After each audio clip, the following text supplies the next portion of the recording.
welcome. Good afternoon, everyone. Welcome to Season 2, Episode 2 of Spoken from a Bird's Eye View podcast brought to you by Bird's Eye View Media, LLC.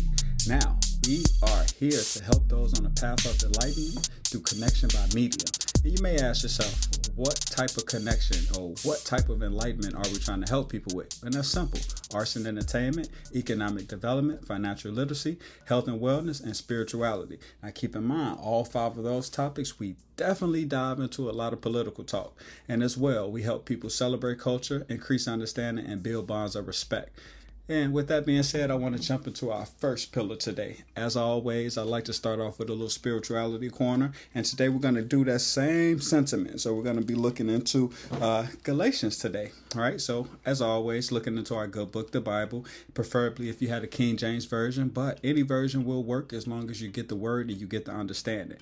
Today, we're going to be taking a look at Galatians chapter 5. And we're also going to be reading from verses 6 through 9. Okay, so I want to give you a little inspiration here today, and also more clarity on the basic instructions before leaving earth. So let's dive into our spirituality corner. Galatians chapter 5 verses 6 through 9, and it reads as follows. Now this is talking about living in freedom. So it says verse 6, for in Jesus Christ neither uncircumcision availeth anything, nor circumcision, but faith which work by love. Let's take a little bit of give a little bit of background for this one. If we know anything about the first promise, the first covenant that was ever between God and man, was between God and Abraham. And this was the covenant where he told him the token of the covenant would be the circumcision, the circumcision. So that's what that verse is directly talking about. For in Jesus Christ neither circumcision availeth anything, nor uncircumcision. So whether you are part of Israel, that being Jacob, being adopted by God, the Most High, and then obtaining the name Israel. So whether you are Israel and it is your commandment to go ahead and be circumcised if you're a male by the 7th day. So that's what it's talking about, the circumcision, or whether you uncircumcised, which basically means, in other words, the Gentile or the children in the lineage of Japheth, So remember, Noah had 3 sons, Shem, Ham, and Japheth. If you're under the lineage of Shem, that would make you the Israelites or Semitic people. If you're under the lineage of Ham, that would make you more so our dark race people. So traditionally our African people, Ham, the Canaanites, the Ethiopians, so on and so forth, the Assyrians, the Moabites. So that's Ham. But if you're under Japheth, that would make you a Gentile. And the Gentiles at that point in time did not have Christ, Because remember, Jesus Christ was sent to the Gentiles to be a light as well, So at that point in time, they did not follow the circumcision. So that's what it's talking about, nor uncircumcision, but faith, Because faith is the substance of things unseen and the things yet to be heard, So which worketh by love. What is love? What did he say was some of the greatest commandments? Love God and love your neighbor. If you love God, you don't do wrong, or perhaps you're very conscious of not doing wrong. But if you also love your neighbor, then that's brotherly love, neighborly love, worldly love. So it extends. You're able to put yourself in someone else's shoes. So love, which works by faith, or faith, which works by love. Now it continues to say in verse 7. Ye did run well. Who did hinder you that ye should not obey the truth? Let's say that again. Ye did run well. Who did hinder you that ye should not obey the truth? This persuasion cometh not of him that calleth you. So he's basically saying that, hey, the Most High and the Christ Jesus will not persuade you to not obey truth. And what is truth? Obeying the law, following the commandments, living by spirit and praising God by spirit, because God is a spirit. So you must praise him in the spirit, because remember, flesh nor blood can get into the kingdom of God, So we must praise him how he wants to be praised, and he wants to be praised by following his rules and obeying his commandments, Now verse 9 says, a little leaven leaveneth the whole lump, So what is that saying? A little sin, leaven is sin, sin being puffed up, leaven being puffed up, right? So this is why at Passover we eat unleavened bread, right? Because this is bread that has not been fermented, and this is bread that does not have yeast in it, causing it to rise, right? So when you sin, what are you doing? You're puffed up. You're puffed up in your own belief. You're puffed up in, following your own sentiments and not necessarily obeying truth. Right?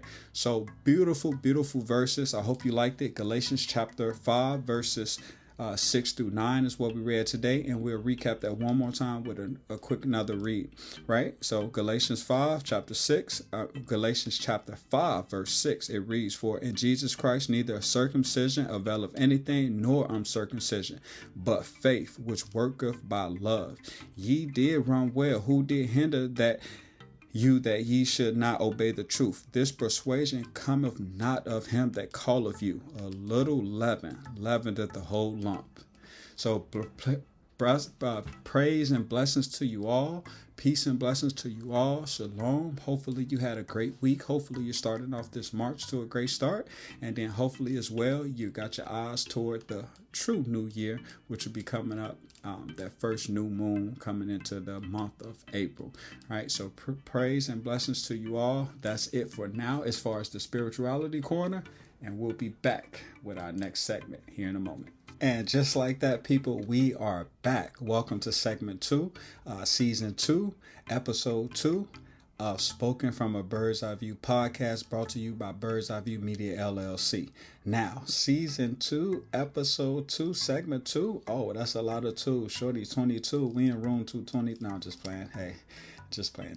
I got a lot of arts and entertainment. But as we dive into our segment 2, I would like to look into our economic development and also financial literacy pillars and corner combined. And I want to talk about this year's 2024 Black History Month. And I'll go on record to say this year Black History Month was not black enough for me. Yes, I said it. Black History Month was not black enough for me. And what do I mean by that? Well, simple.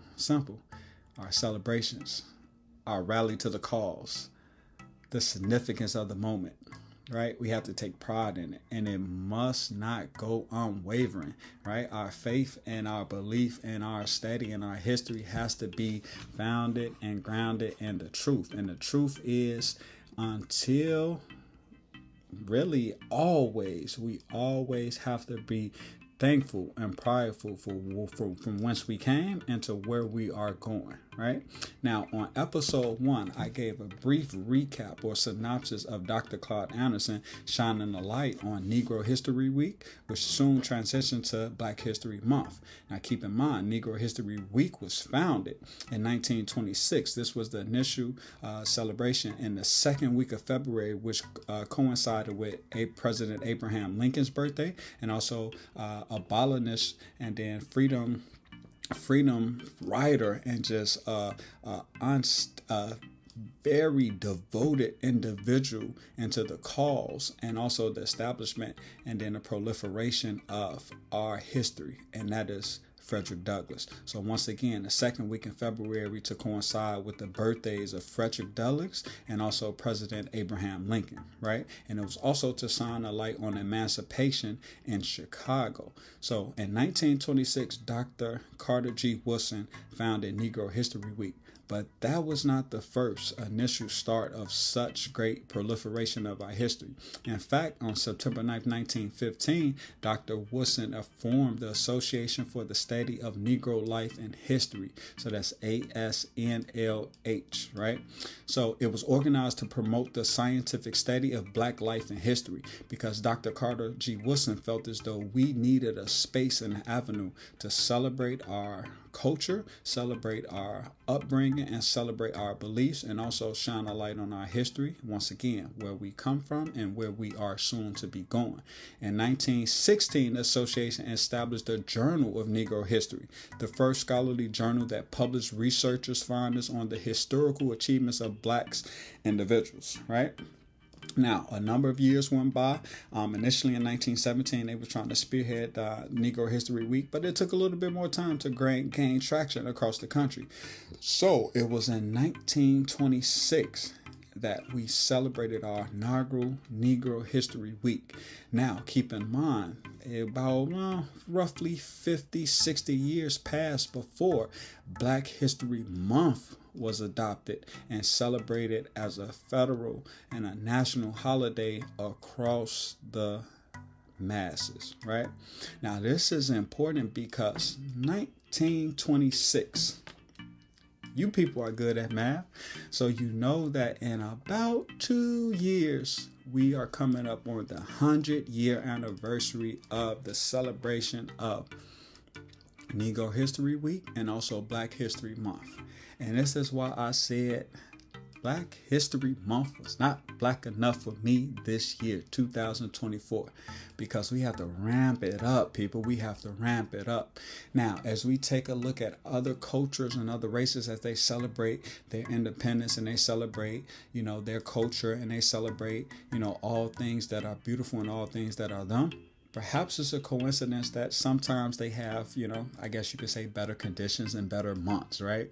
Whether that's our Latino and Latina culture that traditionally celebrates, and when I'm exclusively talking about our Mexican culture and our Puerto Ricans around like September and October. As we look at other cultures, perhaps our Caucasians, as we talk about the Irish coming up here in March as they do St. Patrick's Day. So perhaps, and maybe that is the coincidence. They get better weather and better times, right? Because we see parades, we see festivals, we see floats, right? We see all forms of things. We see almost everyone in unity, especially on St. Patrick's Day, dressing up in green, right? On Mexican Independence Day, not Cinco de Mayo. Cinco de Mayo people still celebrate, more Americanized. But as we talk about around like September 15th and September 16th to recognize Mexican independence, right? Oh my. In Chicago, I don't know where you guys may be, but there's a significant amount of Latinos here in Chicago, in the Chicagoland area. And when I tell you it is epic, it is a celebration for everyone. And I'm talking about from 1 year old to 90 plus, right? There's all forms of parades. There's all forms of traffic and road blockage. Really, there's fireworks, there's celebrations, there's cookout, there's great fumes in the air, right? Whether those be sacrifices to the Most High, whether those be sacrifices to just their bellies, right? Because they're hungry and they want to eat. But really, the point that I am making is I don't want Black History Month and Black History Week to be, gain a negative light as far as crime and violence and, the the have-nots and the want-nots and the have-not and the intelligent people coming out and causing death and destruction and just kind of, putting a negative lens and tainting the celebration, right? Because we're talking about what? The celebration, right? And the study of Negro life and history, right? So we want to put that on a pedestal and keep it on that pedestal. And the fact that as we continue to march toward this 100-year anniversary, and then after that, it is ingrained in our mind, body, and spirit to be very prideful from whence we came and whence we are going, right? Because whence we are going, we are the active change agents creating that change. From where we came, we have nothing that we could do or change from that. But what we can do is shine a light on it and talk about the good times, talk about the bad times, but most importantly, talk about our contributions, right? And this is what that journal was able to do as he started the journal. And when I say he, we're talking about Dr. Carter G. Woodson, right? So a member of Omega Psi Phi, but in 1916, he was able to establish the Journal of Negro History. And as I told you, it was researchers that were publishing the historical achievements of Black individuals. These are melanated men and women talking about, hey, putting themselves on trial to say, this is what I did, right? This is what I did. This is the good that I caused. This is the beauty, and this is the elevation of the human race that I and my people were able to bring, right, to the masses. So this, all good people, is important. And as we march toward the 100-year anniversary, I hope we put our minds, our souls, and our spirits to celebrate this in unison, celebrate this as one of the most remarkable attainments that we have up until this point. To be able to celebrate 100 years right? And this is just 100 years that it has been set aside, right? We're talking about 400 plus years since 1616, right? That we at least know that it's documented where, slaves were brought over to the Americas and all of the isles, right? Puerto Rico, Dominican Republic, Brazil, St. Thomas, all of those islands, Jamaica, right? All of those islands, right? Most of the time to produce sugar cane. And then also here in the Americas to produce, right, industry, build the South, which was very cotton-based, right? But the ingenuity that we were able to contribute, especially Dr. Carter G. Woodson, right? I was about to say a phlebotomist, a botanist who created so many contributions from peanuts and sweet potatoes. So this was a man that was absolutely intrigued with his work, right? Intrigued with his work and sought out daily to find ways to make the world a better place. So as we march toward that 100-year anniversary, I challenge you all to think about how we can make this a better place and a better celebration for our youth and the generation that are coming up, so that it doesn't stop at 100, it doesn't stop at 110, but we're able to double it and see 200, right? I would love to see it. So that is a challenge that I'm throwing out in me, myself personally as well. As we talk about Bird's Eye View Media LLC, I want to ramp up things to get started and march toward that 2026 celebration. Whether that is set aside, celebrations in Chicago here at McCormick Place, right? Where we have a big gala, a big ball, a city-wide, if you will, Black History Month celebration, dinner, right?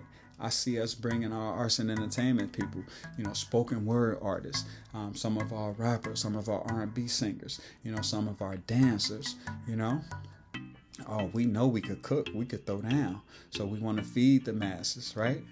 We want to dress to impress. I'm talking about Saturday and Sunday's best. Put your best foot forward type thing, people. But most importantly, all ages, right? We want to teach the youth and show them examples of how to celebrate their culture. And also we want to bring in our elderly because they paved the way for us. Remember what I said, what's behind us we can't change, right? So as we bring in our elderly and bring them to the occasion, then we're celebrating them. So we're full circle at what I call the eternal now, past, present, and future. Right? So once again, Black History Month was not black enough for me in 2024, but that's okay because 2025 is going to be better and 2026 is going to be grand as we celebrate the 100-year anniversary of Negro History Week and then also the transition into Black History Month. So I don't know how you guys felt about that. I mean, was that a little harsh? Was Negro or was Black History Month on and popping for you? Right? Was it a little snowy and icy and treacherous weather where you just didn't feel like getting out? Or what were some of your celebrations? If you feel as though Black History Month was on and popping this year, I would love to hear, right? Because this is what Dr. Carter G. Woodson wanted. He wanted us to be able to share and highlight our contributions, right? And even if we don't have significant contributions to contribute at that point in time, there's always somebody and someone and groups that we can shine a light on to, hey, say, you know what? They doing it over there. And they're doing it in a special and meaningful way. So I hope that resonates with you all. I hope you understand where I'm coming from, right? And keep in mind, I don't want to make this into a competition, if you will, to say, who could throw the best party or annual celebration. It's not necessarily that, but it's more so, can we put on a world-class function and event? Invite whomever would like to come, and that be free of crime, violence, animosity, aggression, ignorance. I think it's possible. But first we have to believe that it's possible, and first we have to have enough people and enough individuals there to represent and to be with us to support the cause. as we're doing things of that nature, I like to believe that, hey, just as blue as the sky is and just as orange and yellow and bright as the sun is, I like to believe that we could be just as great as that as we march toward our 100-year celebration. So that's all for this segment at the moment, right? I want to continue this discussion, though, because keep in mind, this is logistics. This takes planning. This takes, foot to pavement type thing, right? And next thing you know, 2025 will be here. And next thing you know, hey, it's the end March to 2026. So a friendly reminder that we have to take the utmost pride in our culture, that being Black culture, that being Negro culture, right? That being melanated culture, that being African American culture, right? And then if you happen to have, as they say, a drop of melanin blood in you, right? But perhaps you're biracial, or perhaps you have different ethnicities in you, or perhaps you identify, multiple ways. Perhaps you, Afro-Latino, right? Or perhaps you Afro-European, right? But we don't want to ostracize and, kind of treat our culture, which comes from the melanin community, as second class. Because I argue it's first class. And by being first class, we should be very prideful and thankful from whence we came and from whence we are going. So that's it for now for segment 2, Spoken from a Bird's Eye View podcast, brought to you by Bird's Eye View Media LLC. Hope you guys enjoyed it. Till the next segment. Over and out. Voila, people, and I am back for our final segment, the third segment of season 2, episode 2, Spoken from a Bird's Eye View podcast, brought to you by Bird's Eye View LLC. And as we dive into our third and final segment, I would like to take a look into what I call our combination political pillar, right? As you know, we are in our leap year. Leap years only come every 4 years, which means we are in a presidential election, right? And it is so important that the citizens of this great country of the United States of America remain resolute in our proscenium arch as we prepare all these primaries and then also the November election for our next president. So this will be our 47th president of the great United States of America. Right now, it is a heated race. It's building up. We see Nikki Haley, the governor of one of those Carolina states, in a close run with President Trump, the 45th president of the United States. And we also see our incumbent, President Joe Biden with Kamala Harris as vice president on the ticket for the Democratic Party. Now, this is so important, and that's why I say it is so important that we remain resolute in our proscenium arch. And this is to work in good faith that all good things work for those who are covered in the blood of Christ and those who are walking in truth and faith and also walking in the spirit, right? So I want to challenge you all to not be caught up in the media, not to be caught up in the he say, the she say, the hearsay, not to be caught up in the negativity, but cast your vote and cast your ballot to who you believe and what party you believe will bring our country to our next 4 years of prosperity, right? We just went through a rough 4 years. When I say rough, we had COVID, we had inflation, we had all forms of death going around, right? So this next 4 years, as we march toward the next leap year, have to be, and I argue, we want to see some beautiful things, but most importantly, we need a leader and leaders in government that are willing to reach across the aisle, right, to get things passed, whether that's immigration, whether that's student loan forgiveness, whether that's women's rights, whether that's ramping up our civil rights, right? So all of these things are very much important.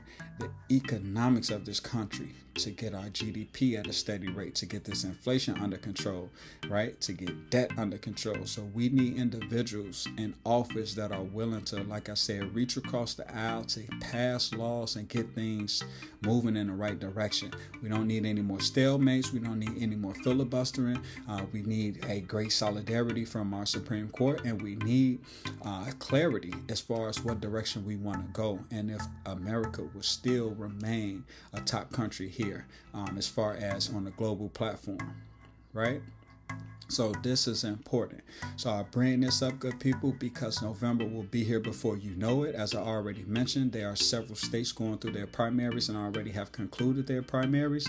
There's even an early voting going on now in many states for the March 19th vote. So keep in mind, people, do your research, do your study, and find out who is running for local government, find out who's running for state government, and find out who's running for your districts, and so on and so forth, to the national platform as we prepare for the vote of the President of the United States of America. All of these things are important topics, and each one, if you're over the age of 18, get yourself well informed, form groups, get out here, hand out flyers, whatever the case may be. Register yourself as a deputy registrar so that you're in a position to register other individuals that perhaps are not registered to vote. Sign up to be an election judge. Whatever you can't do, I challenge you to do it. And do it with great pride and great honor, because keep in mind, we all are citizens of this great unity called the United States of America, and we all must do our part. Each one, reach one. So that's all for now, good people. I hope you enjoyed the episode. I know I enjoyed it as well. I love speaking to you all. So until next time, my voice meets your ears. Always remember, celebrate culture, increase understanding, and build bonds of respect. That's all for now, good people. It's your boy Vance Flatty, aka Bird's Eye View, better known as Melanin That's Woke, over and out. That's all I have for you people. So remember, until the next time my voice meets your ears, no matter what's your vantage point, no matter what's your perspective, always seek to harmonize this world by celebrating culture, increasing understanding, and building bonds of respect. Over and out, people. Till next time. Bird's Eye View, Melanin That's Woke. Love.